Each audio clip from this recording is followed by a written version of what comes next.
राधे राधे प्यारे भक्तों, जिंदगी में ये दो बातें हमेशा याद रखना। पहली बात, गुस्से में कोई फैसला मत लेना। दूसरी बात, ज्यादा खुश होने पर किसी से कोई वादा मत करना।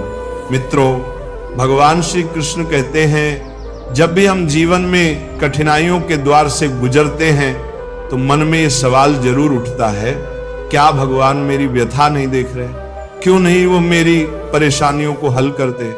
लेकिन याद रखो, जैसे दिन के बाद रात आती है, वैसे ही सुख दुख भी जीवन के संग चलने वाले साथी हैं। अगर जीवन है तो संघर्ष भी होंगे, और जब हर राह बंद होती नजर आए तो समझो एक द्वार ऐसा है जो कभी बंद नहीं होता, वो है भगवान श्री कृष्ण का दरवाजा। उम्मीदें संसार से नहीं, ईश्वर से रखो। मैंने कहा, हे प्रभु, मुझसे भूल हुई है। श्री कृष्ण कहते हैं, मैं क्षमा करने वाला हूं। मैंने कहा, मैं बहुत परेशान हूं। श्री कृष्ण कहते हैं, चिंता मत करो, मैं तुम्हारा सहारा बनूंगा। मैंने कहा, मैं अकेला हूं। श्री कृष्ण कहते हैं, तुम अकेले नहीं, मैं सदा तुम्हारे साथ हूं। मैंने कहा, मैं बहुत दुखी हूं। श्री कृष्ण कहते हैं, ऊपर देखो, मैं वही हूं तुम्हारे आसपास। जब भी ईश्वर को याद करो तो ये प्रार्थना करना मत भूलो, हे प्रभु, अगर कभी मैं आपकी उंगली पकड़ना भूल जाऊं तो आप मेरी कलाई थाम लेना। अगर कभी मैं राह भटका हुआ दिखूं तो मुझे अपने साथ चलते रहना। यदि मैं आपके नाम का जाप करना भी भूल जाऊं तो भी कृपया मेरा साथ ना छोड़ना। प्रभु, ऐसी शक्ति मत देना जिससे मैं किसी कमजोर का अपमान करूं। ऐसा कोई भाव मत देना जिससे मैं किसी को देखकर ईर्ष्या करूं।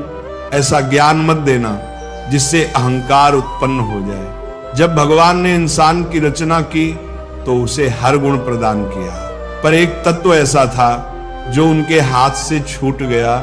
जब मनुष्य वहां से चला गया तो किसी ने भगवान से पूछा, प्रभु, आपने अपने चरणों के नीचे ऐसा क्या छुपा रखा है जो आपने मनुष्य को नहीं दिया?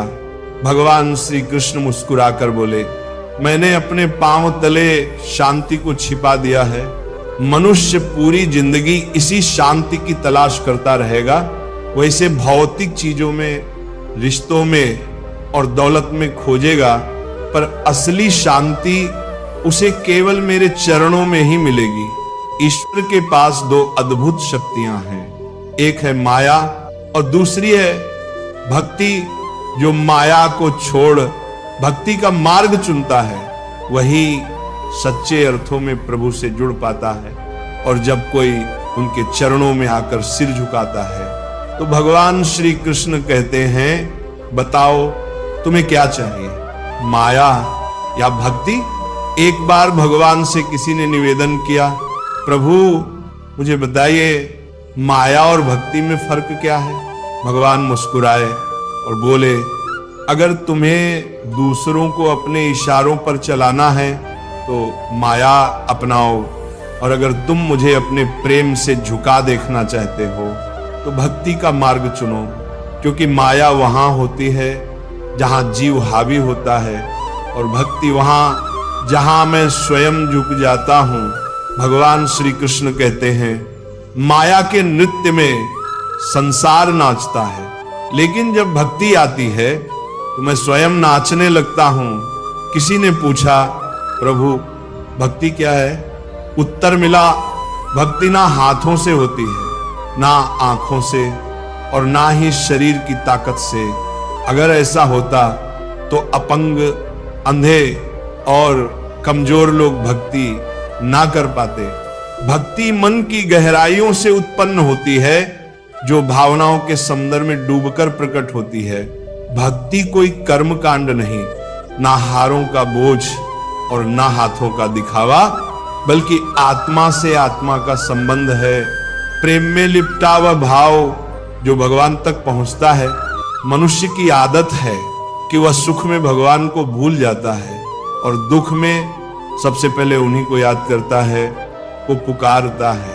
किसी ने पूछा, कब भगवान को याद किया?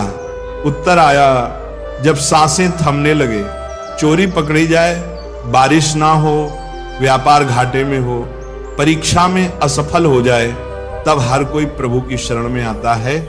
भगवान श्री कृष्ण कहते हैं, जो मुझे सुख में याद रखे वह दुख से मुक्त हो जाता है। शब्दों से ज्यादा मौन ई करके दुख से पालकर मौन बासे दुख को बाध हो जाता है। गूंजता है, रंगों से ज्यादा सफेद रंग बोलता है, स्वाद से ज्यादा उपवास असर करता है, और आंखों से बाहर देखने से ज्यादा अंदर झांकना जरूरी होता है। रावण के पास महल था लेकिन चैन नहीं, कंस का जन्म सिंहासन पर हुआ लेकिन मृत्यु कारागार में, राम वन में सुखी थे। कृष्ण जेल में जन्मे और फिर भी उन्होंने प्रेम बांटा। सत्य की राह हमेशा कांटों से भरी होती है। जब भगवान को भी संघर्ष करना पड़ा तो इंसान क्यों ना झेले। जो दिल से सच्चे होते हैं अक्सर अकेले होते हैं, मगर वह अकेलापन भगवान की संगति बन जाता है। इसलिए जीवन की किताब में धैर्य वह धागा है जो पन्नों को जोड़कर रखता है। सीमाएं रेखा नहीं, पहचान है। कभी दोस्ती, कभी दुश्मनी, लेकिन जब समय आता है तो वही व्यक्ति सीमाएं लांघ कर इतिहास रचता है। सीमाएं कभी कभी शक्ति के नए द्वार भी खोलती है। बादल गरजते हैं, वर्षा होती है, परिंदे छिप जाते हैं, जानवर भागते हैं और इंसान शरण खोजते हैं, परंतु एक ही प्राणी है जो इन सब से ऊपर उठता है, और वह बाज जो मुसीबतों के ऊपर उठता है, डर को पीछे छोड़ता है। जीतने और हारने वालों में फर्क सोच का होता है, परिस्थिति का नहीं। अगर सोच सीमित हो तो इन सब से साल का इरादा जानवर मेरा बाजे के पाजे से मदद नाम बाजे के बात करना समस्या बड़ी लगती है। अगर सोच ऊंची हो तो वही समस्या छोटी हो जाती है। दुनिया से बात करने को फोन चाहिए और भगवान से बात करने को मौन। गुस्से में बोला गया एक वाक्य आपके वर्षों के प्रेम को बर्बाद कर सकता है। भगवान श्री कृष्ण कहते हैं, तुम्हारा हृदय सोने से भी कीमती है, उसे किसी कटु शब्द से खरोच मत देना।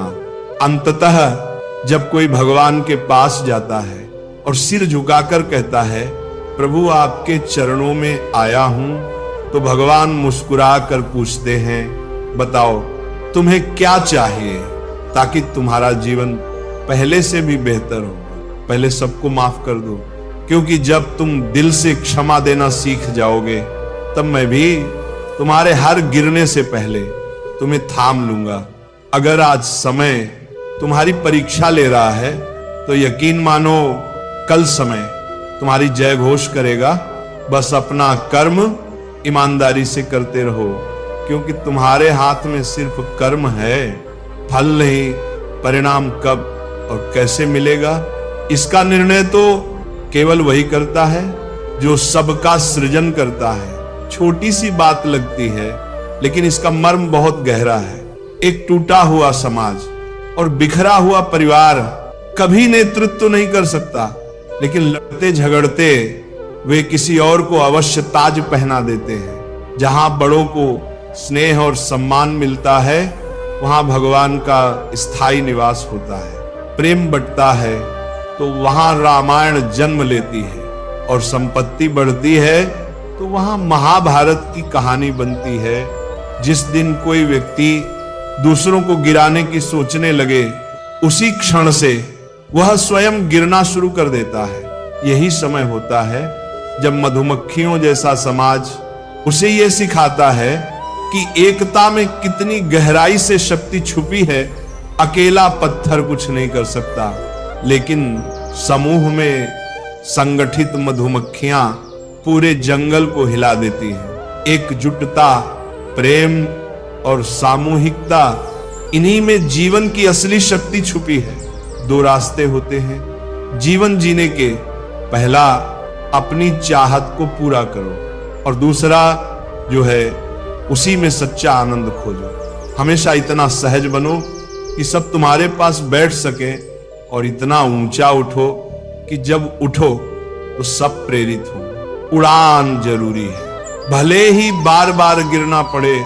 संघर्ष जरूरी है, भले ही खुद से ही क्यों ना हो। जीवन में हार और जीत के बीच जो फर्क है वह बस सोच का है। श्री कृष्ण कहते हैं, जो पिता से संघर्ष और माता से संस्कार लेता है वह इस दुनिया की असली पाठशाला से गुजरता है। अगर भगवान पर भरोसा है तो जो लिखा है वही मिलेगा, लेकिन अगर खुद पर भरोसा है तो भगवान भी वही लिख देगा जो तुम चाहोगे। क्रोध में बोला गया एक वाक्य भी वर्षों की सच्चाई को मिटा सकता है। इसीलिए कभी भी मनकंदसाली बाती कर की कठोरता को वाणी से मत टपकाओ। अगर प्रभु को पाना है तो ऐसे कर्म करो कि लोगों की दुआ बन जाओ। चाहे कोई कितना भी महान बन जाए, प्रकृति हमेशा संतुलन बनाए रखती है। कोयल को सुर दिया तो सौंदर्य छीन लिया, मोर को रूप दिया तो वाणी छीन ली, इंसान को इच्छा दी तो संतोष छीन लिया, और संत को संतोष दिया तो संसार छीन लिया। घमंड एक ऐसा रोग है जो बिना लक्षण के आदमी को शून्य कर देता है। हे मानव, जिसने हजारों को मिट्टी बना दिया वह तुझे क्या नहीं बना सकता। यदि आप मुसीबत में हो तो समझो भगवान चाहता है कि तुम विजय बनो। कभी कभी कमजोर बन जाना भी एक ताकत होती है, क्योंकि इससे दिल हल्का हो जाता है। जीवन में अपनी सीमाएं पहचानो, चाहे वह प्रेम की हो या क्रोध की। याद रखो, वस्तुएं उपयोग के लिए हैं और लोग स्नेह के लिए, लेकिन हम इन्हीं का उल्टा करते हैं। दुनिया अजीब है, जिनकी आंखों में नींद है उनके पास बिस्तर नहीं, और जिनके पास बिस्तर है उन्हें नींद नहीं आती। जिनके पास दया है उनके पास देने को पैसा नहीं, और जिनके पास धन है उनके पास संवेदना नहीं। कोई अपने को छोड़कर भोजन देता है, कोई भोजन के लिए अपनों को छोड़ देता है। सफलता पाने के लिए मेहनत जरूरी है। कुछ लोग सफल होते हैं और जो नहीं हो पाते वे अपनी असफलता के लिए परिस्थितियों को दोष देते हैं। लेकिन सच्चाई यह है कि परिस्थितियां कभी अंतिम नहीं होती, सोच होती है। तितली और मक्खी दोनों को रस पीने की कला मिली है, लेकिन एक फूल से अमृत लेती है और दूसरी गंदगी से। सोच ही वह अंतर है जो जीवन की दिशा तय करती है। श्री कृष्ण कहते हैं, सोच का स्तर ऊंचा हो तो जीवन की हर समस्या छोटी हो जाती है। आपको यह जीवन इसलिए नहीं मिला कि आप हार माने, बल्कि इसीलिए कि आप संघर्ष करें और जीते। क्योंकि जो भी सच्चे मन से अपने कर्म में लगा रहता है उसे कभी खाली हाथ लौटना नहीं पड़ता, क्योंकि जिसने हमें जीवन दिया है उसने अंत में सब कुछ दिया है।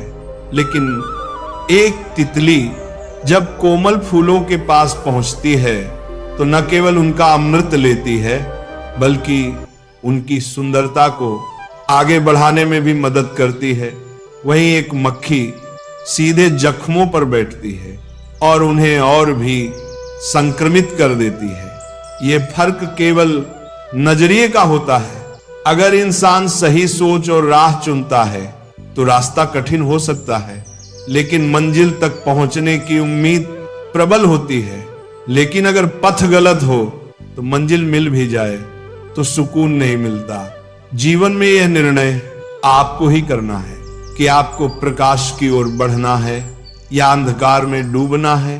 ईमानदार व्यक्ति को अपनी सच्चाई साबित करने के लिए हमेशा ज्यादा बोलना पड़ता है, जबकि झूठ बोलने वाले मुस्कुराकर सब जीत लेते हैं।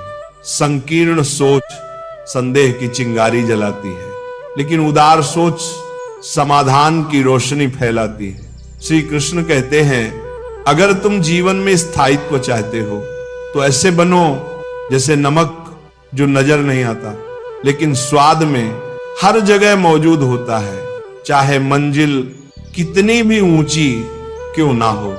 रास्ते हमेशा नीचे से शुरू होते हैं और यदि संकल्प अडिग हो तो पहुंचना तय होता है। जो लोग मीठे बोलते हैं और हर वक्त तारीफ करते हैं, जरूरी नहीं कि वे तुम्हारे अपने हो। अक्सर मीठे शब्दों में स्वार्थ छिपा होता है। तारीफें मुफ्त में नहीं आती, इसके पीछे कुछ न कुछ कीमत छुपी होती है। दुनिया में जो तुम्हारी तारीफ करता है वह अक्सर तुम्हारे जरिए कुछ चाहता है। इसीलिए भगवान श्री कृष्ण कहते हैं, हर चमकती चीज सोना नहीं होती, इसलिए सावधानी से चलो। आंखें कभी कभी झूठ को भी सच का रूप दे देती है, इसलिए आंखों से देखो पर आंख मूंद कर विश्वास ना करो। दुनिया में बहुत बार जो दिखाई देता है वो वैसा होता नहीं। क्रोध इंसान को अंदर से खा जाता है। जब कोई अत्यधिक क्रोधित होता है तो उसके अपने भी उससे दूर भाग जाते हैं। गुस्सा आता है तो विवेक जाता है।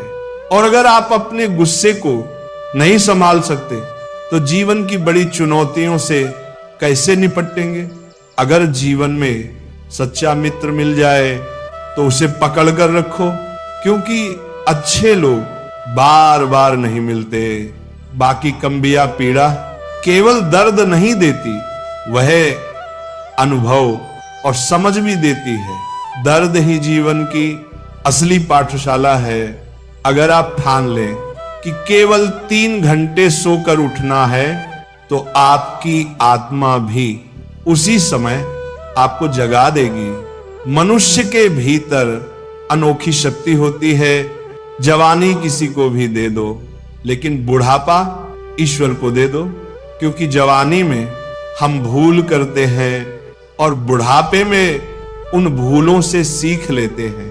जब ताकत होती है तो हम गलतियां करते हैं, और जब वह चली जाती है तब हम सद्गुणों की बात करने लगते हैं। सोच कर देखिए, क्या आप अपनी जिंदगी को अपने विचारों से चला रहे हैं या दूसरों के इशारे पर? जीवन दिखावे में नहीं, गहराई में बसा है।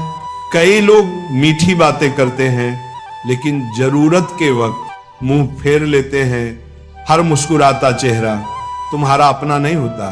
हर सहानुभूति जताने वाला वाकई में तुम्हारा भला नहीं चाहता। अपनी बातें उन तक मत खोलो जो केवल सुनने का नाटक करते हैं। श्री कृष्ण कहते हैं, दुख सिर्फ दर्द देने के लिए नहीं आता, कभी कभी वह हमें जीवन की सच्चाइयों से भी परिचित कराता है। और इसीलिए कई बार दुख भी सहना पड़ता है। दुख बेचे नहीं जा सकते, क्योंकि दर्द कोई सामान नहीं होता जो बाजार में कीमत पर बिक जाए, और सच्ची खुशी भी कोई चीज नहीं जो पैसों से खरीदी जा सके। कई बार वही इंसान तुम्हारी आंखों में आंसू लाता है जिसके मुस्कुराने के लिए तुम सब कुछ कुर्बान कर सकते हो। चेहरे की चमक से मत आंकना किसी को, क्योंकि कभी कभी स्याह रंग के पीछे भी उजला दिल छिपा होता है। अगर कुछ अलग बनना है तो भीड़ से अलग, पारे सा अलग होना पड़ेगा, हटना ही पड़ेगा, क्योंकि भीड़ साथ तो देती है लेकिन आपकी पहचान को निगल जाती है। सवाल पूछने वाले तो बहुत मिलेंगे, लेकिन जो बिना बोले तुम्हारी फिक्र करता है वही सच्चा हमसफर होता है। भगवान श्री कृष्ण कहते हैं कि अपनी तकलीफ हर किसी को मत बताओ, क्योंकि दुनिया में अपने कम और तमाशा देखने वाले ज्यादा होते हैं। माना कि रुपयों से सुकून नहीं खरीदा जा सकता, लेकिन जब जेब खाली हो तो सुकून भी दूर भाग जाता है। चौकोसा इंसान खुद की कही बात पर कायम नहीं रह सकता। वह दूसरों के साथ रिश्ते क्या निभाएगा जो आपके मूल्य को ना समझे। उससे दूरी बनाना खुद से प्रेम करना होता है, और यह घमंड नहीं आत्मसम्मान होता है। वही करो जो तुम्हारा अंतर्मन कहे, ना कि वह जो दुनिया की भीड़ बोले। जिद, क्रोध और गलतियां किसी तेज हवा की तरह होती हैं, जो अपने साथ रिश्ते और सम्मान उड़ा ले जाती है। जब दूसरों की गलतियां चुभती हैं लेकिन खुद की खामियां नजर नहीं आती, तभी विनम्रता की जरूरत होती है। मैं उन चेहरों पर भरोसा करता हूं जो झूठ बोलते हुए समझते हैं कि सामने वाला कुछ नहीं समझ रहा। धन कमाने वाले तो हर गली मोहल्ले में मिल जाते हैं, लेकिन विवेक और समझ के लोग बिरले होते हैं। इंसान अपने विश्वासों से ही खुद को गढ़ता है। जैसे विचार होंगे वैसा ही जीवन बन जाएगा।